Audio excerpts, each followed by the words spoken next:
We're an A-rated company helping people clean up their mess with the IRS. If you owe $10,000 or more, then call the Tax Admiral. Call 800-287-7180. Again, that's 800-287-7180. 800-287-7180. Sciatica, lower back pain, hip pain, poor posture. If you suffer from any of these problems, get ready to relax. Introducing an amazing product that's been in the market for over 25 years, the Kcaa Wedgie. It was invented by a football coach using a common-sense osteopath technique. He created this device to help his athletes by isolating and supporting the sacrum, which is the keystone of our anatomy. This wedge-shaped bone is in the center of our hips, where a lot of pain starts. Simply relax 20 minutes daily on the amazingly simple Kcaa Wedgie and let gravity do the work, helping muscles rebalance and start releasing nerves. Sit in the Kcaa Wedgie at the computer or while traveling to help correct posture to finally help relieve those stubborn aches and pains for only $33.95. It's made in the USA, so click the family-owned website at spelled SACROWEDGY.com or call 1-800-737-9295. That's 1-800-737-9295. Relax your back pain away with the Kcaa Wedgie.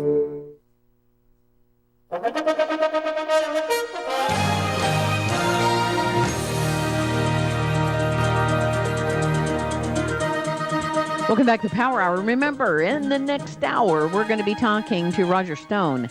The Clintons' war on women. Oh, my goodness. It involves so much more than what you've heard. What an amazing book. He is a New York Times best-selling author. So, do you notice you haven't heard much about that book in the news? Not much at all. I wonder why. There is special information in the email blast you're going to like under the health section about 6 touch points on the ear to heal everything from a stiff back, shoulders, to digestion and sinuses.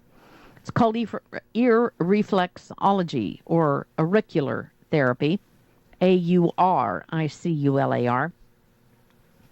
It is part of traditional Chinese medicine and has been around for hundreds of years.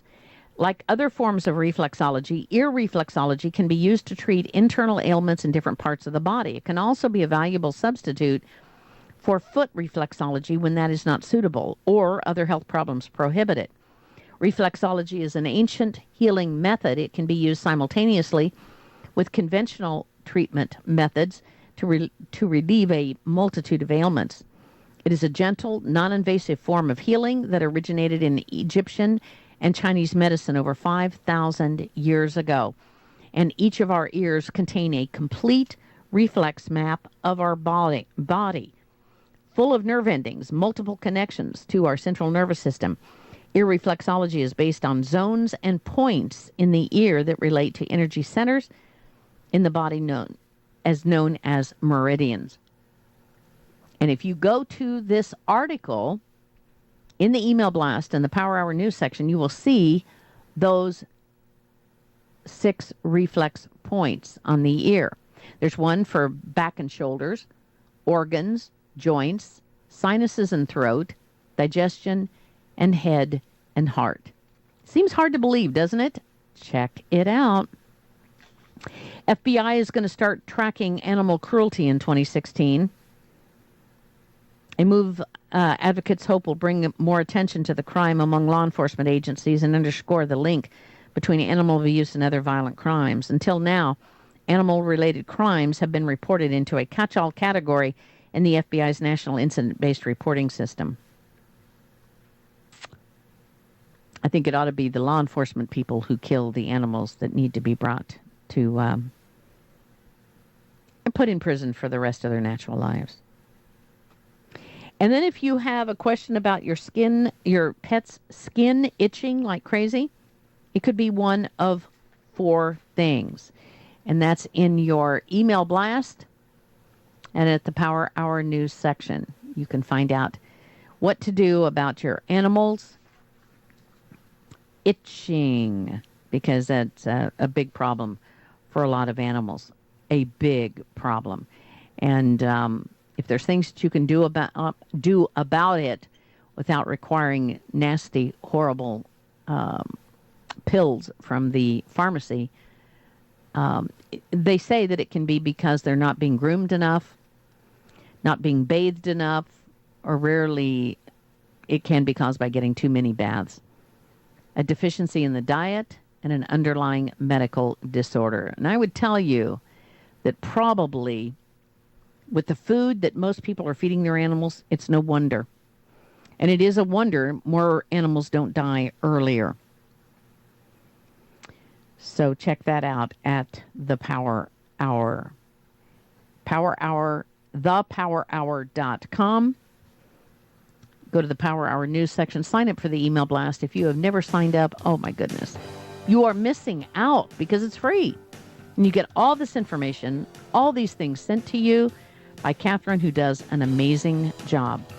We're going to be back after this 1 minute, 10-second break. Let's take one or two phone calls. 855-995-6923 on Russia, Syria, or San Bernardino. 855-995-6923. Jump off that exhausting hamster wheel and into balanced living with Dr. Marissa.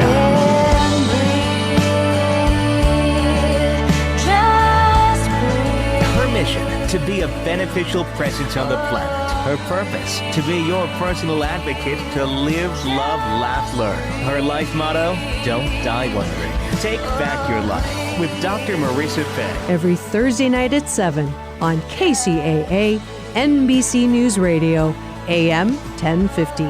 KCAA invites you to listen to professional money manager Bill Gunderson every weekday morning from 7 to 8 a.m. Bill Gunderson is a highly respected money manager. He's a regular contributor to MarketWatch, TheStreet.com, and Town Hall Finance. Gunderson has appeared many times on the Fox News Channel, the Fox Business Network, and CNBC. You can hear Bill Gunderson's daily insight into the market at 7 a.m. weekdays, right here on KCAA, the station that leaves no listener behind. This is 1050 AM KCAA Loma Linda and KCAA FM Yucaipa 106.5 FM. I'm Chuck Kamlick, CNBC Radio. Stocks will rise on Wall Street today, but less than first thought because Europe's central bank decided to cut its deposit rates unexpectedly, a move investors don't seem to like. The day's labor news here, better. Research group Challenger Gray and Christmas says November job cuts were the lowest in 14 months. And in a few minutes, we expect to hear that new claims for jobless benefits fell again last week, down to 40-year lows still. YouTube trying to line up more movies and TV shows for its new streaming service, talking to networks so it can better compete with Netflix, Amazon, Hulu, and others. And scalpers are cleaning up on opening night tickets for the new Star Wars movie, 2 weeks away. Tickets for IMAX 3D showings in big cities already going for $200 or more, 10 times the normal ticket price. And Disney World's opening night Force Awakens event at the park, originally priced at $100, scalpers already commanding more than $1,000 for each one of those tickets. Chuck Kamlick, CNBC Radio.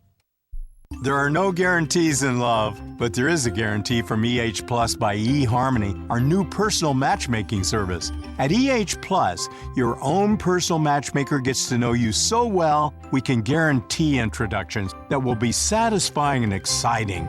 EH Plus goes far beyond regular online dating sites, and that's a guarantee. Visit us at ehplus.com/love or call 1-855-930-LOVE. Are you ready to take your diabetes management to the next level? Put the Contour Next meter to the test and challenge your meter. The Contour Next meter makes testing easy and highly accurate with close to lab level results. And Contour Next gives you a second chance, allowing you to reapply to the same strip when the first sample is not enough, saving you time and money. So take the challenge. Go to ContourNextChallenge.com, get a free meter, and enter to win free test strips. Contour Next. Accuracy you can trust. As the owner of my business, I wear a lot of hats. I'm accounting, sales, and so much more. But I don't know marketing. Let Dex Media be your marketing department. Our team can create a digital plan for you with everything from search to social. Contact Dex Media, that's DEX Media, to get found, get chosen, and get talked about. Whoa, that's a job for cleanup, which would be me.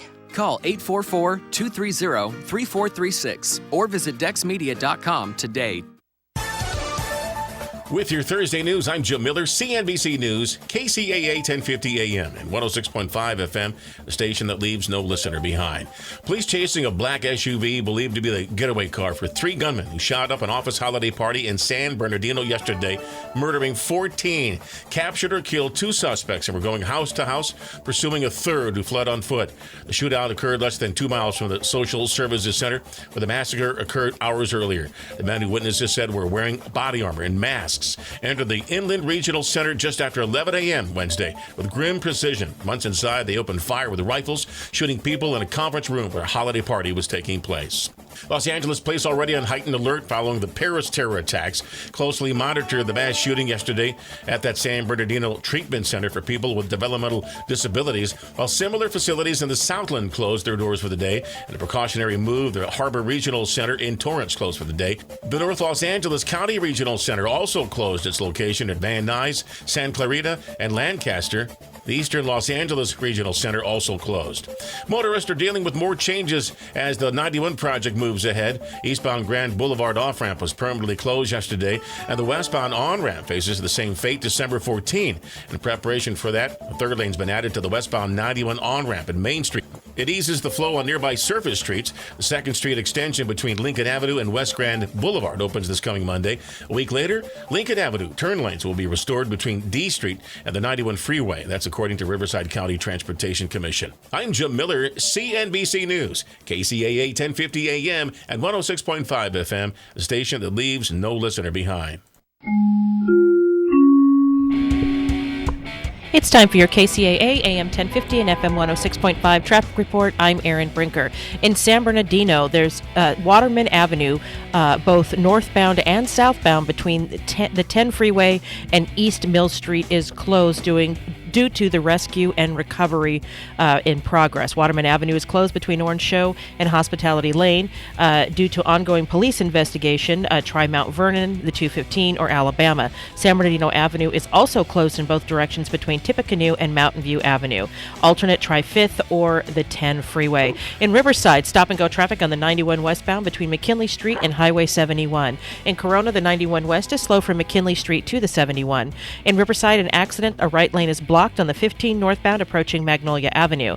In Murrieta, stop-and-go traffic on the 15 southbound between the 215 and Rainbow Valley Boulevard.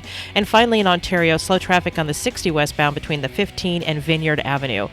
It's slow from the 15th to Vineyard. This has been your KCAA AM 1050 and FM 106.5 traffic report. I'm Erin Brinker. From the KCAA Weather Center, I'm Ron Pritchard. For this morning, sunny and a high near 76.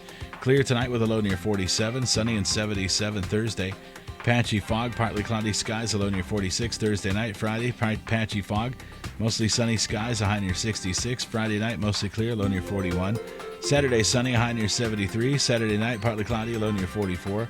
Sunday, mostly sunny, high near 74. Sunday night, partly cloudy, a low near 42. Monday, mostly sunny, high near 72. Monday night, partly cloudy, a low near 44. Tuesday, sunny and a high near 74. That's your weather forecast for this hour from the station that leaves no listener behind, NBC News Radio, AM 1050, KCAA.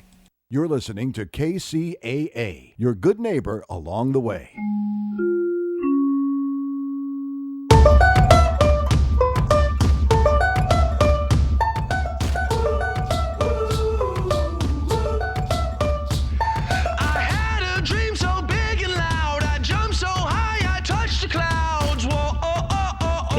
Good morning. I'm Erin Brinker. And I'm Mark Westwood. Good morning. Do we have Todd Brinker? Good morning. Oh, there he is. Hi, Todd. So we, despite the peppy music, we come to you with a somber mood about yesterday's chain of events. And Mark Westwood, our general manager here at KCAA, has joined us today. He was on the air for 6 or 7 hours yesterday, weren't you? Yeah. And because it was obviously something that hit close to home. Our studio is right downtown in San Bernardino, and we're all from San Bernardino. Yes, we are. Yeah, we may live other places. Mark lives in Yucaipa, but he grew up here. You know, I am so sad for the families and the 14 people who lost their lives yesterday, and that's so much more terrible day than we had here at KCAA. But I will say that it was a very challenging day here. Yeah. The phones rang off the hook from London, from Paris, Ontario, Montreal, Australia. We were giving interviews worldwide here, right from this little studio. And Brandon was in here handing me notes, and Di Rice was here, and it was News Central here. And we're just a little, tag team group here. We're not a major network, and But we get the job done. Yeah, we did. We got the job done. We didn't have a teleprompter reading, perfect words, and a lot of times we were reading and learning right there as it was happening on the air, and operating the buttons and the knobs. And I'm proud of our staff. I think they did very, very well in the face of this terrible disaster, which we're all thinking, do we know someone there? This is our hometown. Is this really happening in San Bernardino? Well, and we have on the line our first guest, Lieutenant Richard Lawhead from the San Bernardino Police Department, who did a stellar job yesterday, an outstanding job. So welcome to the show, Lieutenant Lawhead. All right, thanks for having me. Did you get any sleep last night? Yeah. I obviously was in late, and I've been kind of doing my work remotely. Vicky's been handling everything right there in the city. So yeah, I have to tell you, kudos to you and your whole team there in San Bernardino Police Department. You had so many different agencies and so many different news agencies coming at you guys yesterday, and trying to handle it on the investigative side, and the whole thing is just amazing. So kudos to you guys. Tobit, I've got to say the same thing. As I was watching it unfold, because we're a CNBC, NBC affiliate, we had NBC TV on as well, and we're watching it in the studio. And we watched the men in the brown and the blue shirts and the ATF. They didn't pause. They didn't hesitate. There wasn't a flicker. There wasn't a moment of hesitation. They ran right at the bullets. They ran right at the suspects, and did just an incredible, effective job. Can you explain to us how something like this happens? I mean, obviously our San Bernardino police are probably first on scene, but you've got all these other agencies. How do you pull all that together? Oh, well, I mean, it's what we train for. All of us have active shooter training. We work together collectively. It's something we teach in the academy. It's something we get refreshers on regularly. We work very well. Obviously, like I said yesterday, I wasn't going to go into the details on how we do things and that kind of stuff, but we train for this. I heard to work together. I heard in one of the news reports yesterday that there was a training that was already going on nearby that was actually able to swing over and participate and help be part of the first team that got there. Is that true? Yeah. Our SWAT team is in they train several days a month. This just happened to be one of their training days that they were suited up and in training and not very far from the scene while they were training, and responded immediately. I mean, I think a lot of times there's some criticisms as to the amount of money spent on training and that kind of stuff in this particular time. It's amazing how much that training paid off and how well everything worked out. I mean, everything unfolded very rapidly yesterday. Our teams were ready. We have some great people that are in charge of those units that directed those guys, and those guys acting together. I mean, you had several SWAT teams that were working together. There wasn't just one SWAT team. You got several SWAT teams working together. Can you name some of those agencies? I know I think I saw Colton SWAT on TV, but what other agencies were there? Colton is a joint unit. They have a regional unit along with Montana and a couple other agencies that are in their group. We also use the Sheriff's Department's SWAT team and our SWAT team. So those are pretty big teams. You got a regional team, plus you got the Sheriff's Department's team, plus you got the San Bernardino team. We got our first call from Montreal, Canada, like 3 minutes after the event started. That's how fast the internet works. But by the time we got on the internet and started looking at pictures, we could see pictures of you guys just moments later. It seemed like maybe 7 to 10 minutes later, guys were on the scene. It was incredible. Well, we were, as the chief reported last night, we were on scene within 4 minutes. Wow. Which is remarkable. And looking at some of the video footage and other stuff that I've seen, we're rushing in. Guys are setting up quickly. I saw Blue and Tan working together, which is the Sheriff's Department and the Police Department, and we right away join up and go in. Our training is that we don't sit outside and wait. We go in and we immediately try to make sure that we are stopping anything that's happening to human life. Well, you guys were fast as the internet. You were fast as the internet, I got to tell you. That's what I'm saying. So can you bring us forward where things stand right now? Well, right now, obviously, this is going to be an investigation that is not going to be over anytime soon. I can tell you that I would imagine weeks before we get, any more real super detail. I'm sure that there'll be some other things that will unfold here, but we're going to be, I'm sure, looking at computers. We're going to be looking at cell phones. We're going to be looking at, obviously we have a lot of work to do with the victims. We have busloads of interviews to go through. And I mean, I can tell you that, all the agencies involved in this have to, kind of have to work together. We all have kind of a little different way of doing things, but when you have busloads of interviews to do, you got probably, I would imagine, the Sheriff's Department is assisting, the FBI is assisting. Everybody's got to talk to everybody. So there's a lot of work to be done. Yesterday was just securing human life. Yesterday was, our first priority. Just get those people that are in need of medical assistance and help, get them help. So yesterday was all about human life, getting everybody. Today and late last night is now about getting evidence, doing a criminal investigation, and all the work behind that. And it takes a lot of time to do that.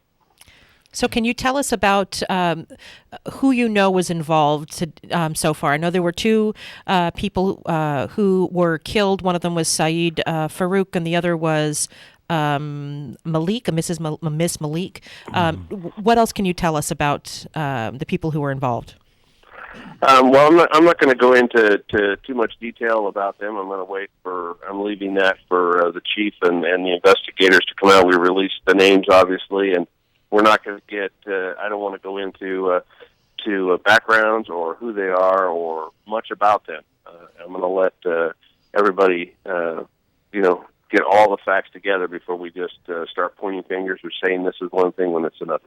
So Rich, I don't know if you guys have a list yet of the victims that will be released.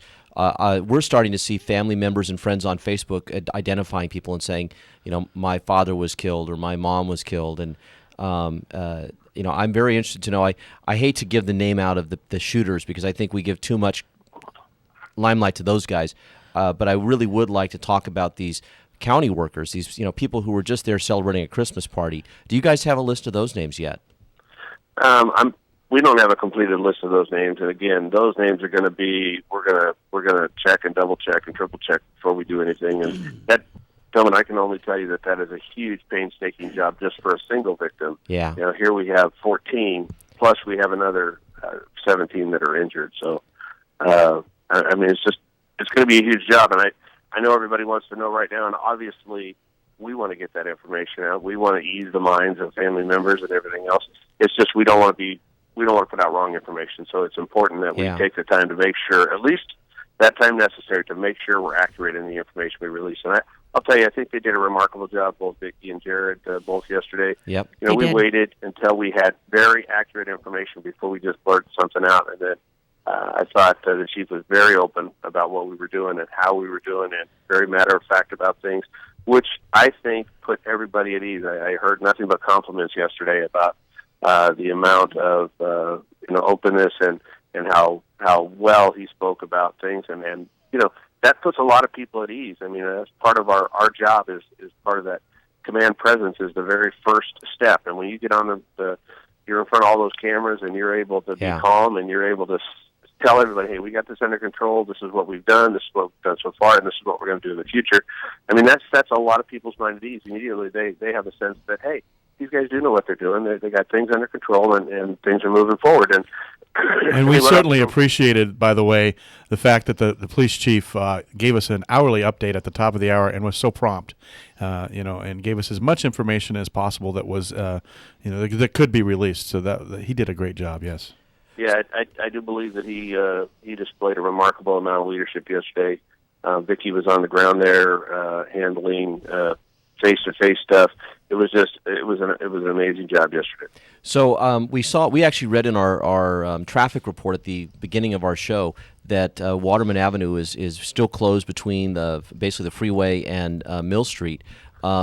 Do you know, will that continue throughout all of today as they continue gathering evidence? When will they begin to open up the streets? And I would imagine, Tobin, that is probably going to be closed.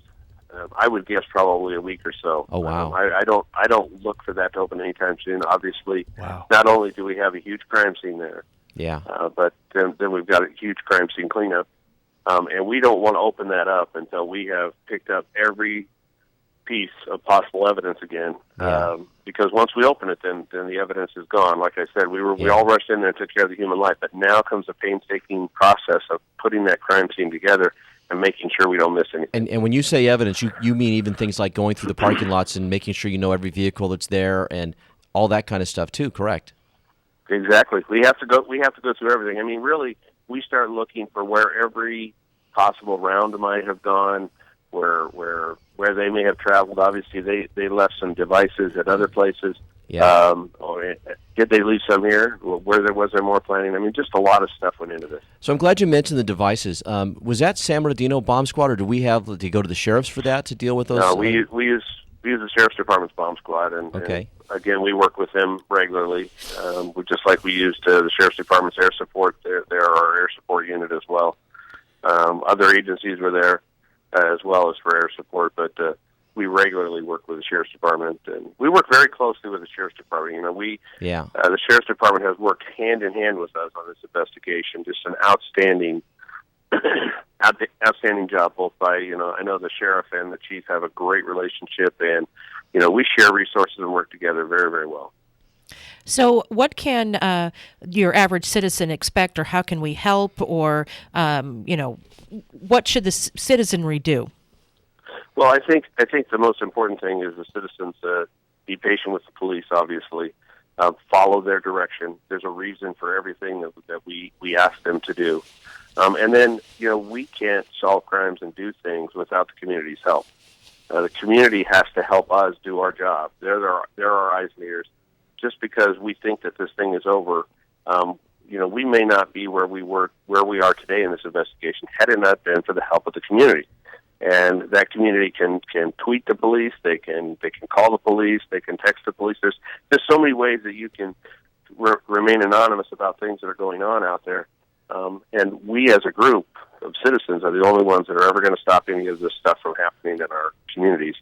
We have to work together. There's no amount of gun legislation or anything else that's going to stop this. It has to be us working together as a group to get this stuff stopped. So this might not be a question that you can answer, but I've seen a lot of people posting online about the fact that these guys had assault type weapons, and I know that California has an assault weapons ban.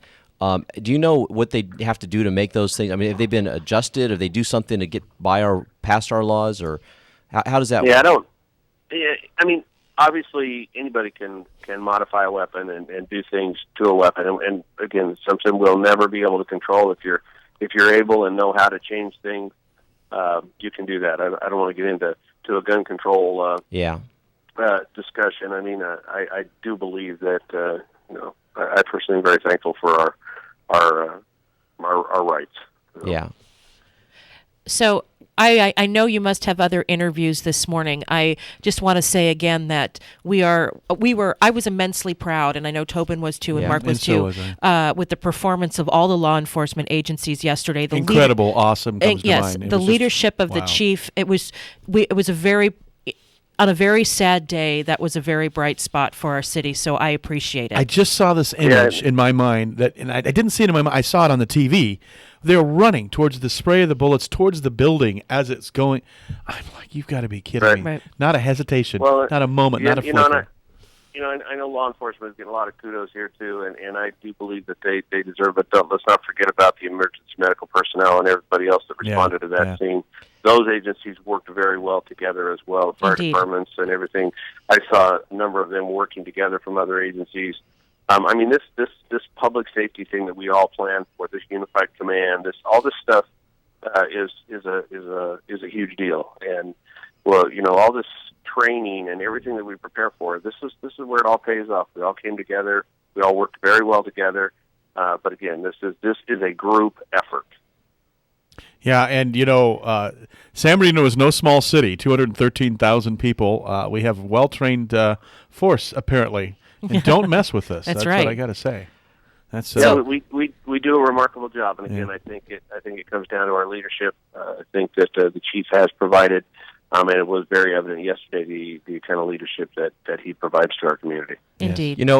One last question, and I don't know if you have the answer, but you mentioned that you took 4 minutes to get to the scene. Do you know how quickly they were able to evac out the people that were shot and injured? Well, I don't know how long that took. 2 hours after the incident, we still had people coming out, but there's a process we have to follow in making sure that we're not letting the suspect go past us as we're checking victims. Yeah. It's important that there's a process, and again, I never want to talk about the process. I think a lot of people want to know how we did it and why we did it, but as soon as we tell everybody how we did it, well, then everybody knows how we do it, and then they find countermeasures to avoid the way we're doing things. So we have a process. We have a way that we train for checking things and looking at things, and that was followed yesterday. It worked very well. We were sure before we called the all clear in the building that it was all clear. There's a video that has gone kind of viral on Facebook and social media. There's a San Bernardino County sheriff that's walking through the hallways, and they're evacuating the employees there, and they're obviously on like the second or the third floor, and they had to have their hands up, and they had to go down in an elevator, and the sheriff's deputy said, "Don't worry, you're not going to be shot. I'll take a bullet first before you do." And that's pretty poignant. I think that speaks volumes. Yeah. Well, and it is it's kind of easy to say, but that is what we get paid for. We are rushing in while everybody's rushing out.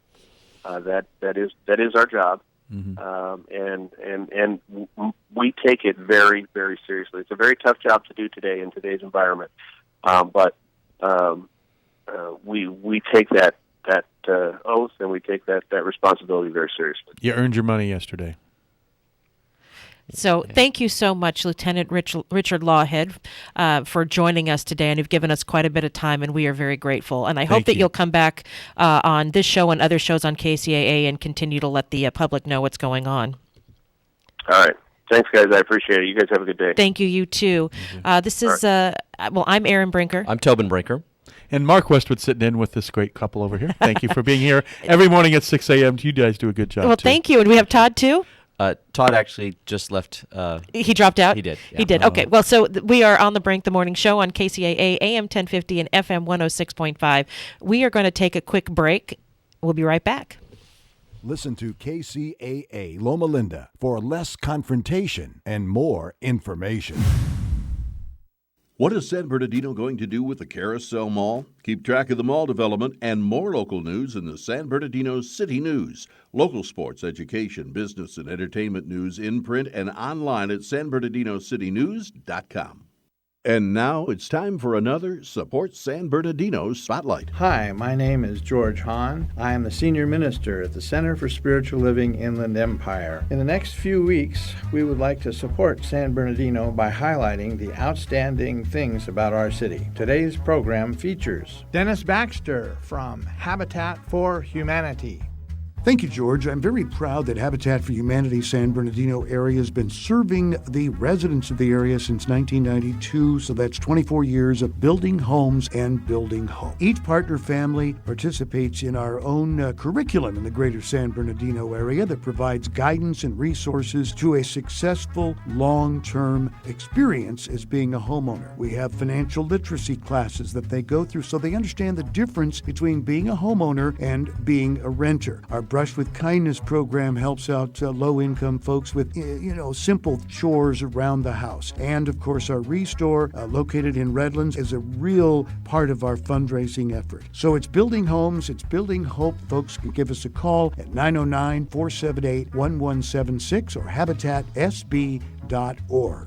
This program was underwritten by Center for Spiritual Living Inland Empire. If you would like information about today's program, please contact me, Reverend George, by calling 909-883-7171. That's 909-883-7171. Your application looks great, but I'm not seeing any marketing experience. The ad said mechanic needed. Right, but I need a mechanic/marketing wizard. What do you know about reputation management? Nothing. Search engine optimization? Is that under the hood? Let Dex Media be your marketing department. We can help with any digital marketing solution from search to social. Contact Dex Media, that's DEX Media, to get found, get chosen, and get talked about. Call 844-230-3436 or visit dexmedia.com today. Tired of spending too much money on an ad and then trying to find your ad in the newspaper, buried among hundreds, even thousands of other ads? Isn't it time you got a great deal when you were trying to sell that car, that dining room set, that refrigerator, or offering your handyman services? Now you can in the Nickel Shopper. For as little as $7.50 per week, your ad can be seen by thousands of eyeballs in the high desert, and they're getting the Nickel Shopper for free. Call today to place your ad in the Nickel Shopper, 760-646-3654, or go to thenickelshopper.com for all the details, 760-646-3654. The Nickel Shopper. Now in the IE. It's sometimes said a weed is just a plant out of place. We discuss strategies for keeping them in their place today on the Old Farmer's Almanac Radio Report. If you're diabetic, this message could change your life. Is your blood sugar out of control even when you do all the right stuff? Are you afraid of diabetic blindness and the risk of amputation, as well as all those other side effects? Well, you should be. Is there anything that could help manage your blood sugar? Nobetes is a natural supplement that may quickly and dramatically lower your blood sugar. My name is Bob Corder. I've been using Nobetes for about 3.5 to 4 months now, and in the first 3 months, I've actually lowered my blood sugars from 500s down to 139, and then it dropped to 88 to 93. My name is Kirsten. I'm a type 1 diabetic, and while taking Nobetes, my blood sugar levels dropped from 295 to 115 in just 1 day. The FDA hasn't evaluated these statements, and Nobetes isn't intended to diagnose, treat, cure, or prevent any disease. But for many, it's helped drop their blood sugar. So if you've been evaluated with high blood sugar, don't delay. Evaluate Nobetes now. Call 800-478-9631 and get 2 bottles free. Just cover shipping and handling. Call 800-478-9631. That's 800-478-9631. With more practical tips and useful advice, this is the Old Farmer's Almanac Radio Report. On this night in 1969, the Apollo 11 astronauts became the first men to set foot on the moon. Have weeds established a foothold in your lawn or garden? Here are some strategies to keep them on the defensive. One rule of thumb is to deprive weeds of space to grow. Mulch, rocks, or gravel all have their place, but a healthy, well-fertilized lawn will naturally crowd them out. Another technique is to deprive weeds of sunlight. Hostas are good at shading the ground in problem areas, and wide-leafed vegetables like squash, cucumber, or melons will do the same in the garden. Make a note of your problem areas now to plan a weed-fighting strategy next year. That's the Old Farmer's Almanac Radio Report. Find more gardening advice at almanac.com. KCAA, where every day is a great day. KCAA, Loma Linda.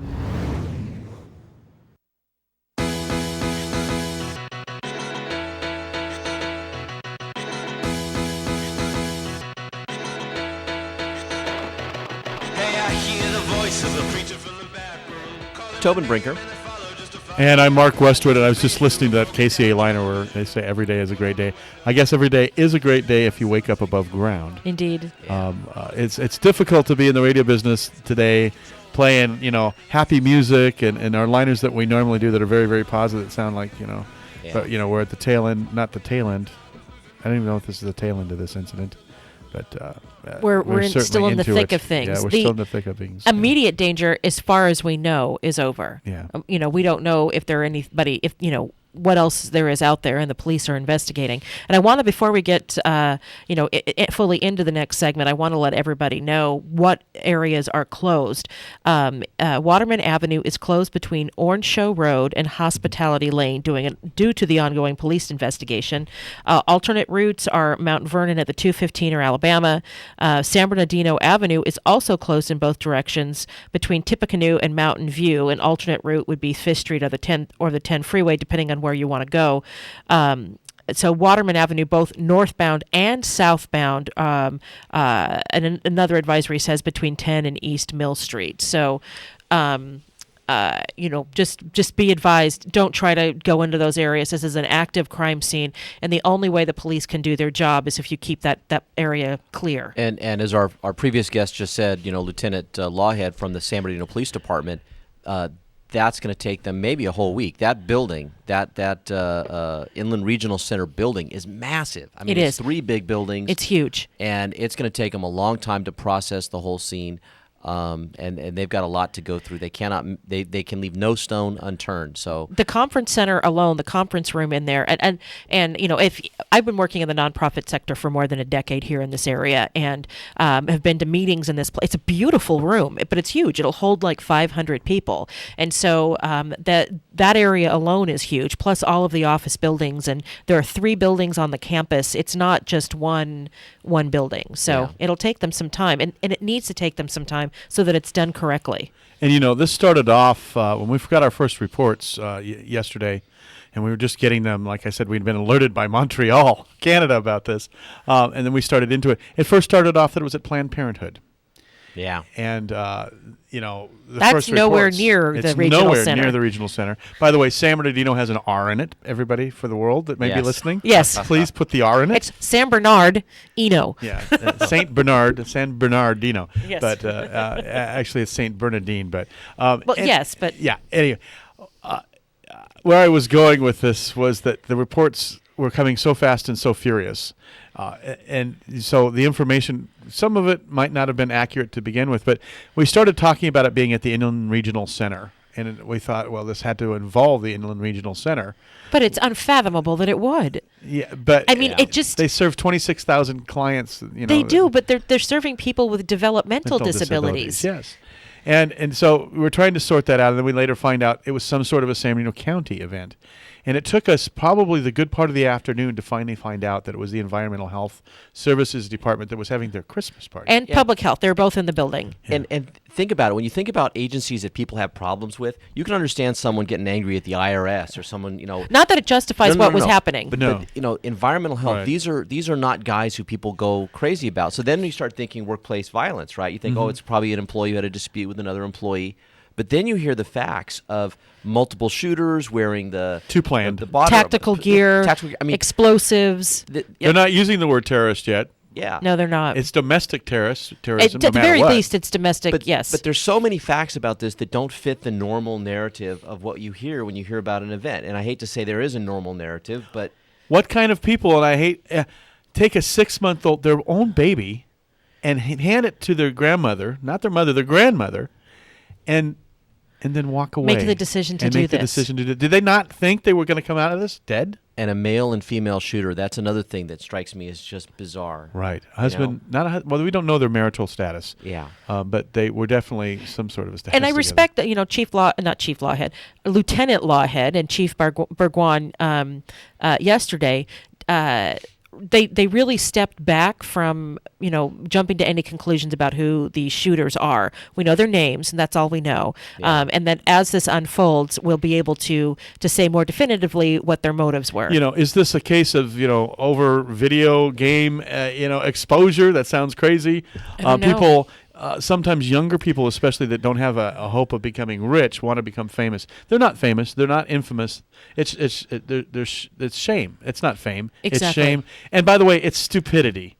You're going to end up dead. That's just, if you're thinking about this, if anybody in this range of this radio station is listening to my words right now, you're going to end up dead, dark and cold. That's it. That's it. And you're not going to survive this. And So there's so many agencies involved in this, and that's one of the things that gives me comfort. The Mhm. FBI is really engaged. We heard reports from them last night.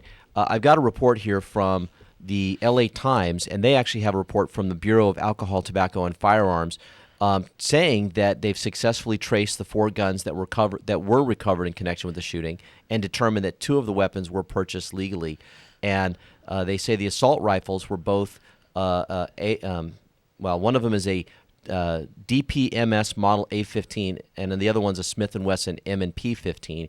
And I went online and looked at these, and these are the assault rifles. They look like those military-style weapons that we often see. And I thought California had an assault weapons ban. They do, but I think, and I couldn't get Rich Lawhead to comment on this, and obviously he's not going to give us the details, but there are ways that people get around this, and one of the ways is that the clip size, I think, can only be up to 10 bullets, and there's something called a bullet button that allows them to force feed more bullets through it. and they may have altered the gun. firearm. Well, Now, they we have talked a- to the we have- neighbors. We about have a it. guest on the line. Oh, okay. So, Tobin, you want to introduce our guest? Yeah, so we have Anthony Victoria is going to be joining us. He's a reporter with the local Inland Empire Community newspapers. And he was out on the scene yesterday, and we just want to get him to share with us some of the things that he saw and the people that he talked to. So, Anthony, welcome to the show. Good morning, and thank you for having me. Thank you for getting up so early. I know you had a busy day and a long night last night. So talk to us. Tell us what you know. What's been going on? So last night, I was able to speak to some of the city representatives, and the feeling that I got from the leadership in the community is one of obviously they're really upset as to what happened. It was a tragic day, but I think something that has been a positive out of all this darkness, I guess you could say, is just the unity that's been demonstrated. Not sure if you're aware, but last night several organizations got together and donated some items to some of the victims and their families that were gathered at the Hernandez Center. And I think that's something that I think in all this, I think the police and the leadership has done a good job in responding swiftly to what's occurred, and I think that's one of the positives that I've been able to witness in all this. And then also in speaking to the residents, went into immediate panic. A lot of them were concerned as to what was going on and if their loved ones were okay. And so it's just been it's kind of been a state of panic around the city. So were you there at the Hernandez Center then and meeting with family members? I was not, but I was able to get in contact with several residents who were present at the site. Okay. And then as well as the leadership, and the kind of the feelings that they got from people were people were overcome with joy as they saw loved ones that were safe. Others were still in a state of kind of panic and worry as they were waiting to hear the news. And then just around the community in general, I think people have many thoughts as to what has possibly happened. I mean, you have several residents who believe it's a terrorist attack, possibly connected with ISIS, and then others are just believe that it's another issue of violence that is continuing to plague our city. So I mean, there's a lot of thoughts as this continues to develop, and I think you'll have more and more discussion as we move forward. Now, what is do you feel that people were more fearful, more angry, more what were the community members that you talked to? What was their general emotion about all of this? I think a lot of them are just frustrated. I think because the city is in a dire situation, both economically and socially, and I think several people have made the effort to try to organize in the community, and try to change things, and then something like this happens, and it just brings a lot of frustration. There's a lot of different reactions by people: disbelief, grief, anger. Indeed. There's going to be a lot to handle in the next few days. Indeed. This may be one of those moments, though, that really could be a positive turning point as people pull together, around this kind of violence and this kind of tragedy, and say, look, we're tired of this kind of negativity in our city, and let's do something positive. I mean, I'm hopeful that with the leaders that we have and the young people that are getting engaged now, that might be the case, that we may actually see some real positive outcomes as people begin to step up and say, let's change our city. I think so. I think some of the statements that I've received from some of the younger leaders in our community is one of trying to unite the residents, trying to organize vigils, and just trying to get the community together as we try to move forward from this. And I think that's a good step. I think what people are realizing is that, despite differences, I think this is the time that they need to come together and just really unite as a community, regardless of political views or even, ethnic differences. Now, let me ask you this: Have you heard about? I know that there was a candlelight vigil that they were trying to pull together last night. I don't know how many people were able to go. Do you know if there's anything planned for tonight or tomorrow night? Yeah, so in speaking to Monica Lagos, she said that they're trying to plan one for either tonight or tomorrow night at 6 p.m. I'm actually trying to find out more details as the day goes. So, but from speaking to her last night, that's what the city had discussed, that they're planning on either having one tonight or tomorrow night, roughly around 6 p.m. Works with Mark Persico, who's the community development director for the city of San Bernardino. Oh, okay. And do you know when did Monica say where this is being planned? Is it City Hall, or do you know? I believe so. I believe it's City Hall. And like I mentioned, I think I'll be able to get a definitive answer within the next couple of hours. But as of now, that's kind of what she mentioned. And we'd be interested in knowing that. Yeah, absolutely. Yeah, we would definitely be interested in knowing that. So how can people follow you? Are you on Twitter, on Facebook, on Instagram? I'm glad you mentioned that. I'm actually on all three platforms. And you can also just visit our website, www.iecn.com. And most of my content is on there. You could just search my name, and if you're interested in reading my stories, you could definitely look and I into that. I have to give you this little kudos here. Anthony Victoria is a former Frisbee Middle School student, and I teach at Frisbee Middle School. So disclaimer. And we're very proud of Anthony and the work that he's doing over at IECN. And thank you for calling in this morning. Really appreciate you giving the time to us and sharing what you know. And I'm looking forward to reading what you've written about what happened yesterday and the ongoing story of. As we learn more about the victims, I think that's the next part of this story. Definitely, and I thank you, Tobin, for having me, and for being a good asset to this community. And and tell my little sister I said hello. I will. In the morning. She has a test today, so I'm gonna be kind of hard on her today. Thank you so much. Is school going to go on today? School is going to go on. That's something I posted about this yesterday. As this happened. As a teacher, you're engaged, you want to know what's going on, but you can't sit there and turn the TV on in front of the kids. You can't freak them out. So the kids didn't know. So you're in the classroom, they didn't know, and then you had your school locked down. Our school did not lock down. We were about 15 miles away. And he's in Rialto. I'm in Rialto. Okay. And so we were far enough away that no one made the call to say we should shut down. We were on a minimum day schedule, so we actually let out at 12:45. So not too long after this actually had happened.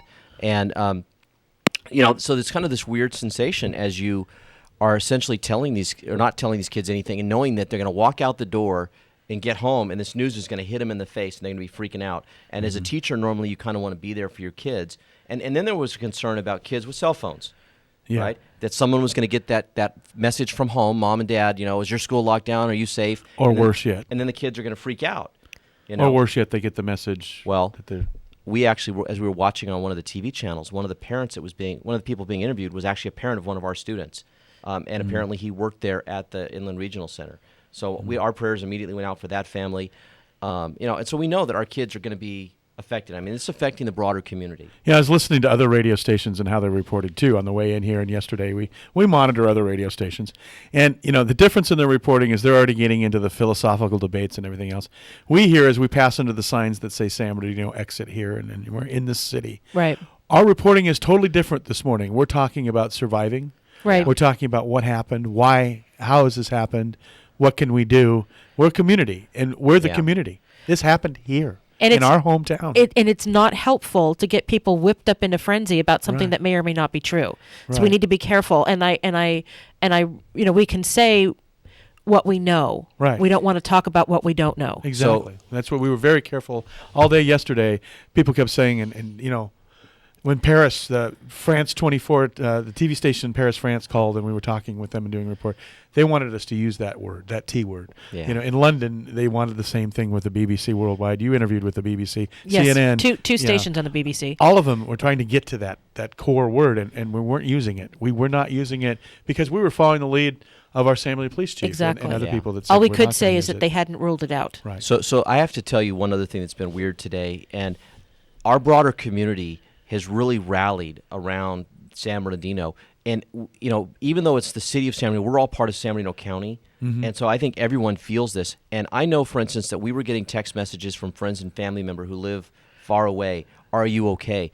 And I see people on Facebook who live in Colton and Grand Terrace and Redlands and Yucaipa and part of our county, and they're all posting to family and friends that are out there, you know, hey, I am okay, because people don't know how the region. Now, we know exactly where this happened. Yeah. But the people from out of state and around the country don't. And people are so connected today that, you know, everyone felt like they had to let their family know that they're okay. Mm-hmm. You know? I mean, our son who lives in West Virginia Skyped us last night. And Although you could just, he recognized that we were less than 2 miles from the incident. Yeah. That's where we live. But you could just, you know, it's hard for people who are away from loved ones and you hear about something happening in the community like this because it was so broad. And then for that long couple hours, we didn't know who this was and where they were. Well, this You know? station is exactly 2.3 miles from what you could call ground zero Right. for Yeah. this event. And yet, you know, people were looking at it, they maybe see like a little eighth of an inch on the map or something. So they think it's right there. You know, we didn't hear any and shots here. honestly, it is kind of right there. I didn't yeah. hear shots, but I heard lots of sirens and lots of helicopters. Right. And Fred Plimley, who works here and does things for us here as a salesperson as well, we sent him down there to the public information site. And at one point, you know, they could, from their site, they were so close, hear the shots being fired. Wow. And there was a video also on Facebook, this kid that lives down on San Bernardino Avenue.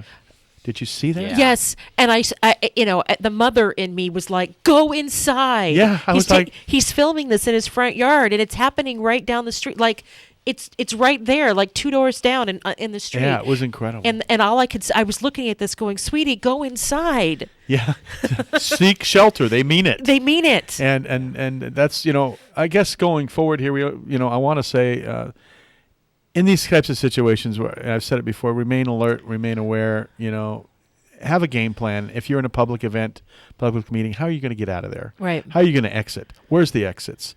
We all have to do that now. We have to be all vigilant.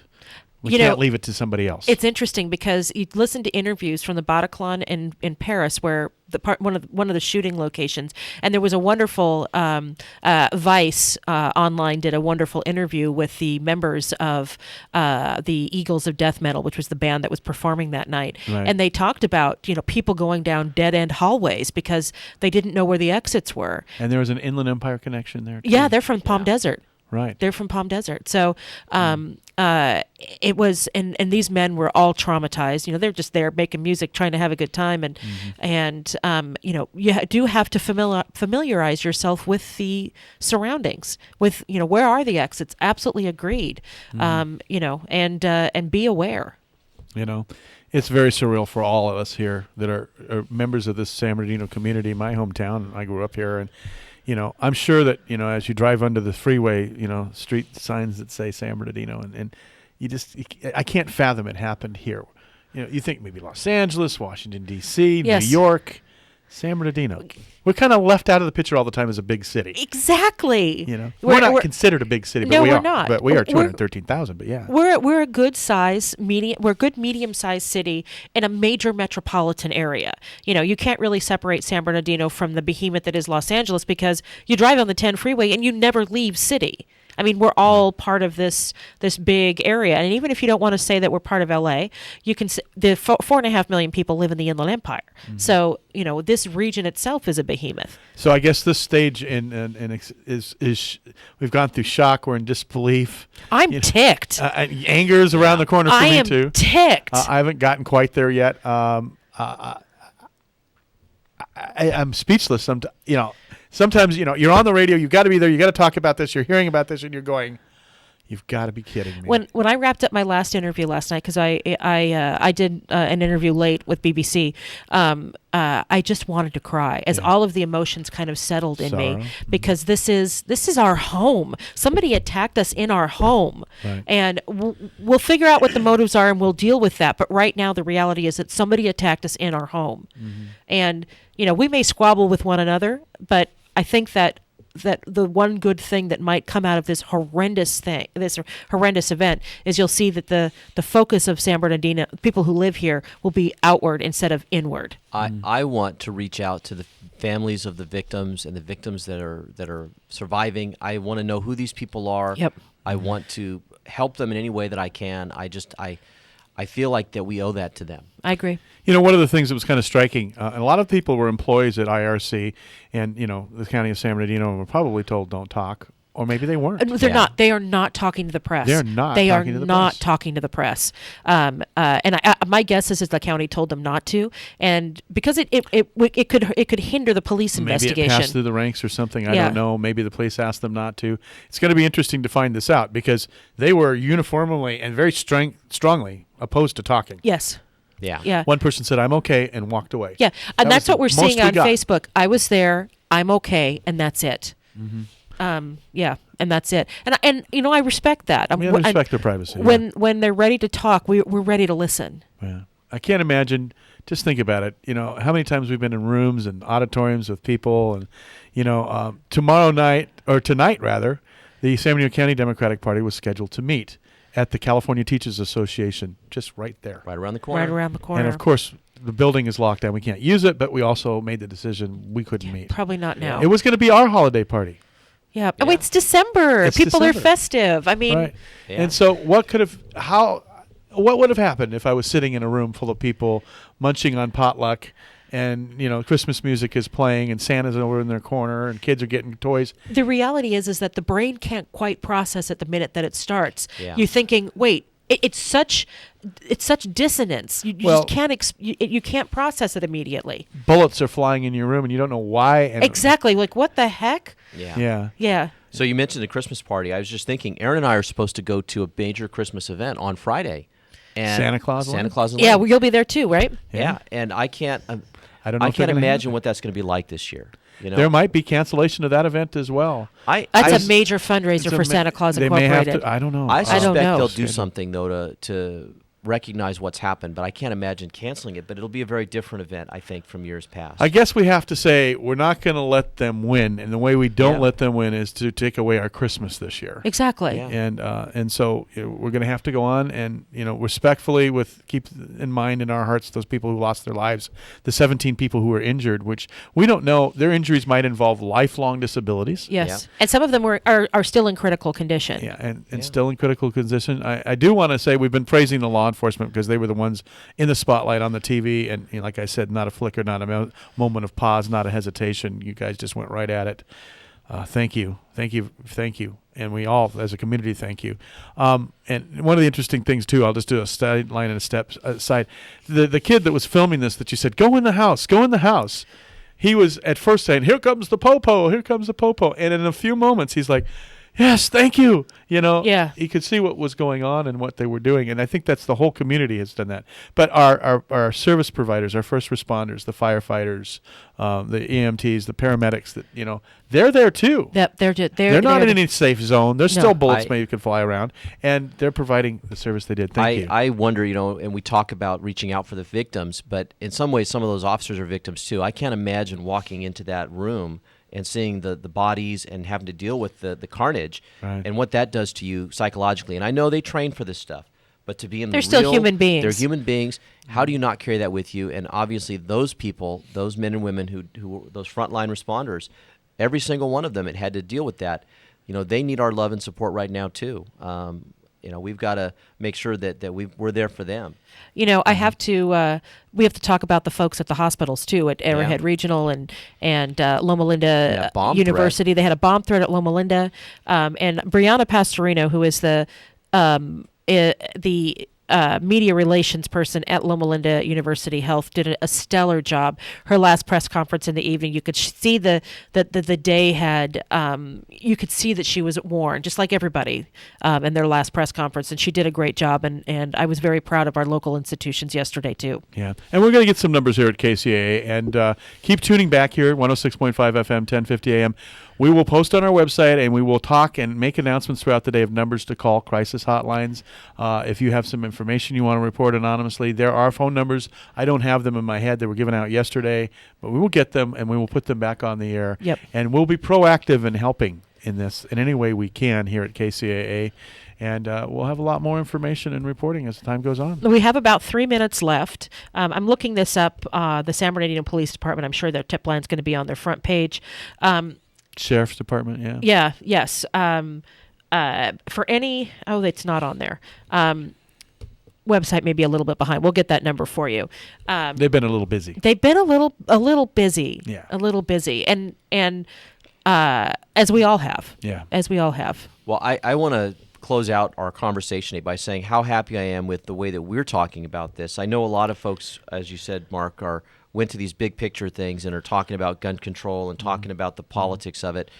And, I told Aaron last night when we were talking about the show, I don't want to have the politicians on our show yet. This isn't political. This is a human story. This is about our community. Well, we've both been politicians. A disclaimer, but we're radio reporters now. No, but neither of you are running for office or in office at the moment. Right. Yeah, exactly. Yeah, well, and I think that, it's just we've become so hardened about some of these things when they happen, and people want to jump straight to that political discussion and skip over the human aspect of what just happened. Yeah, some people have gotten to the stage of anger already. We're I'm still angry. disbelief and grief. I am, yeah. but I'm trying to be rational. Yeah. But, I don't want it to become about which side are you on? Are you on the pro-gun, anti-gun? Are you I don't want to get into all of that stuff. I want to talk about the people. Right. Right. Let's talk about the people. On my These are real Facebook post, people I that said were prayers, we're blessed that we're still alive and that sort of thing. And I had somebody post on there, and I immediately deleted it, but they said F prayers. And I was just like aghast, And I see something here on your Facebook page. It says God isn't fixing this. Yeah. People are reacting in different ways, and we have to Yes. be all conscious that people are going to act and react in different ways and maybe strike out. And let's try to have peace on earth. Goodwill Indeed. towards humans. Yeah. Indeed. At this time of Indeed. year. Yeah. So we have about 1 minute left. Again, you can follow the station, listen to 1050 AM, 106.5 FM. You can find us at kcaaradio.com. If you have an Android device, you can find us at kcaaexpress.com. On an Apple device, use the TuneIn app. We're going to be talking about this throughout the day. And all of our social media. We're on Twitter, LinkedIn, Instagram, YouTube, and Facebook. We love to hear your stories. We want you to interact with us. So we're at the end of our show. I'm Erin Brinker. I'm Tobin Brinker. I'm Mark Westwood, and thank you in the booth to Brandon. Brandon McCormick in the booth. We are On the Brink, the morning show on KCAA, AM 1050 and FM 106.5. Have a good day, everybody.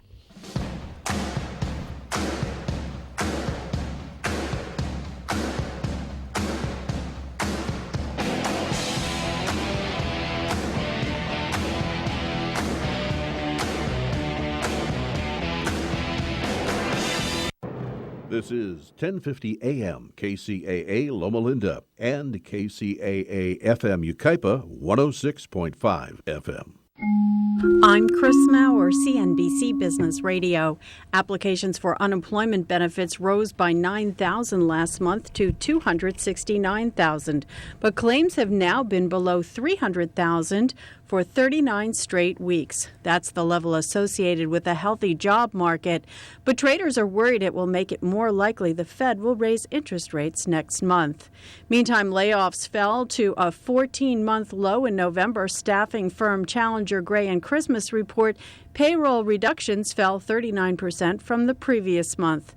Traders will be listening intently for clues about the expected December rate hike when Fed Chair Janet Yellen testifies on the U.S. economy before a congressional committee today. And the European Union has launched an investigation into McDonald's tax dealings in Luxembourg. The EU is trying to determine whether the fast food chain illegally escaped taxes on European franchise royalties. There are no guarantees in love, but there is a guarantee from EH Plus by eHarmony, our new personal matchmaking service. At EH Plus, your own personal matchmaker gets to know you so well, we can guarantee introductions that will be satisfying and exciting. EH Plus goes far beyond regular online dating sites, and that's a guarantee. Visit us at ehplus.com/love or call 1-855-930-LOVE. Are you ready to take your diabetes management to the next level? Put the Contour Next meter to the test and challenge your meter. The Contour Next meter makes testing easy and highly accurate with close to lab level results. And Contour Next gives you a second chance, allowing you to reapply to the same strip when the first sample is not enough, saving you time and money. So take the challenge. Go to ContourNextChallenge.com, get a free meter, and enter to win free test strips. Contour Next. Accuracy you can trust. Your application looks great, but I'm not seeing any marketing experience. The ad said mechanic needed. Right, but I need a mechanic/marketing wizard. What do you know about reputation management? Nothing. Search engine optimization? Is that under the hood? Let Dex Media be your marketing department. We can help with any digital marketing solution from search to social. Contact Dex Media, that's DEX Media, to get found, get chosen, and get talked about. Call 844-230-3436 or visit dexmedia.com today.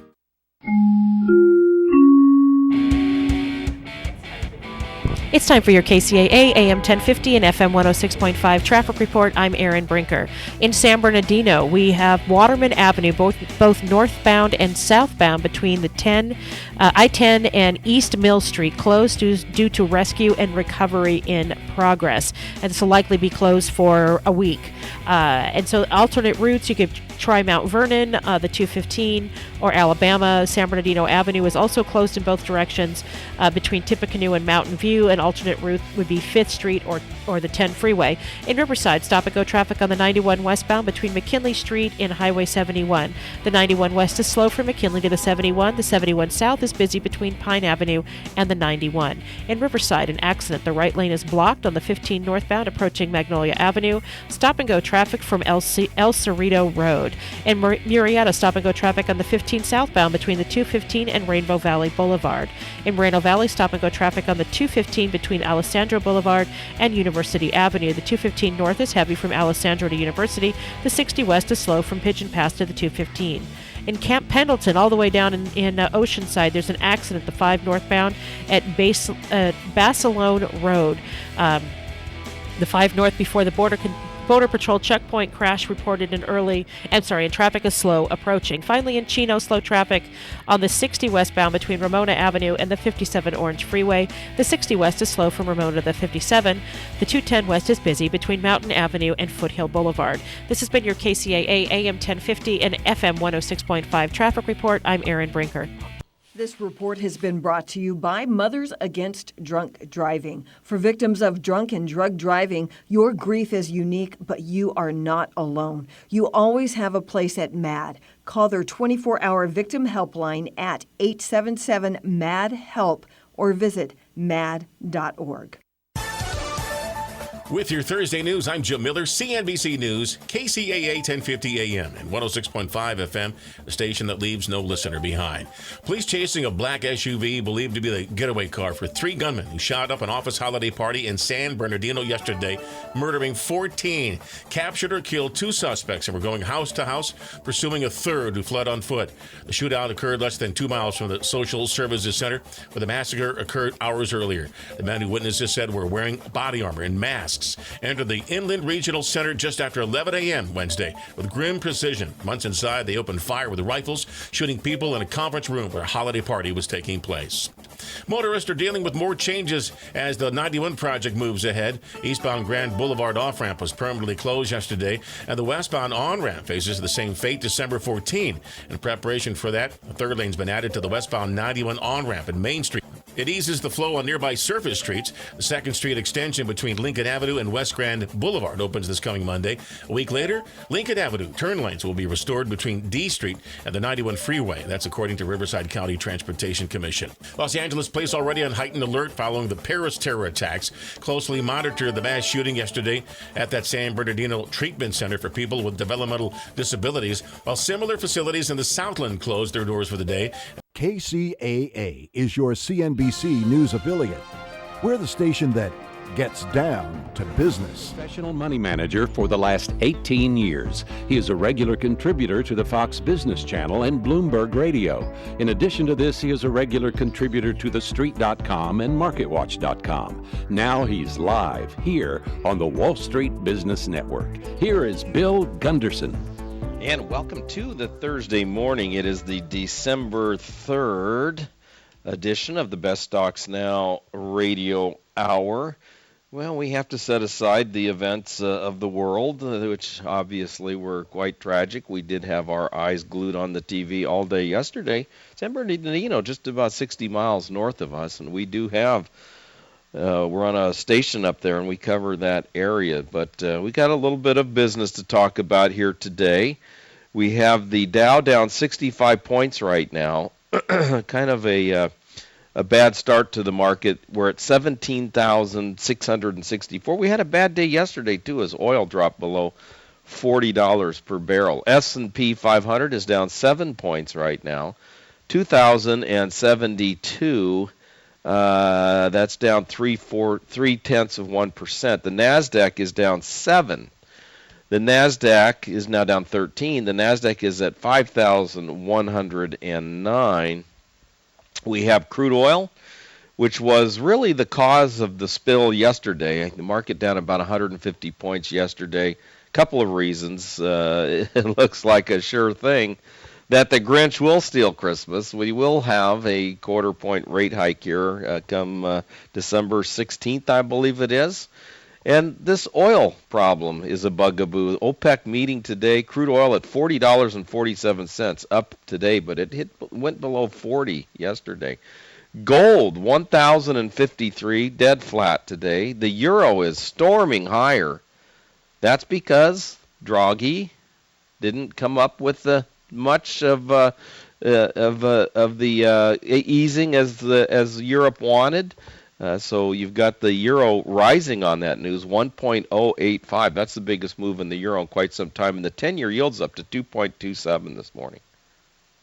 So welcome to the Best Stocks Now Radio Hour with professional money manager Bill Gunderson, president of Gunderson Capital Management. Well, all of our KCAA listeners up in the Inland Empire, San Bernardino, Riverside area, quite a day yesterday, just north of us, about 60 miles. I've been through San Bernardino many, many times. Man, what happened there yesterday, just unbelievable. And of course, still going on here, still picking through the pieces and trying to make sense of it. But we'll just go ahead and do regular business here today. That's about the best thing that Americans can do. The ECB disappoints. They wanted a lot more. They only got a 10 basis point cut in interest rates. 10 basis points. Not even 0.25%. Hey, maybe Yellen can take a cue from that and just raise interest rates 10 basis points. I mean, that's like nothing. That's like spitting into the ocean, you know. But, you know, that's what they did, and the euro is rallying big time, and European markets are off about 2% on the news. They wanted a whole lot more. The market just loves stimulus. And yesterday, of course, the big story was crude breaking below $40 per barrel. It's testing that low again. I mean, that's the low. That's where the support level seems to be, 30. OPEC meets today. Saudis say that they will cut oil production if everybody else will. They don't seem to trust one another.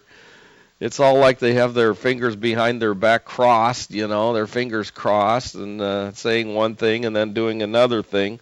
We'll see what OPEC decides. In the meantime, oil, $40.47 today. And one of the causes of the big spill in the market yesterday, I watched the MLPs, the Master limited partnerships. One in particular, I saw somebody tweet me, Bill, what do you think of Kinder Morgan here? It currently has a dividend yield of 9.9%. Well, number one, I wouldn't trust that dividend yield as far as I could throw it. If it looks too good to be true, it's more than likely too good to be true. They'll be cutting that dividend. There's no question in my mind.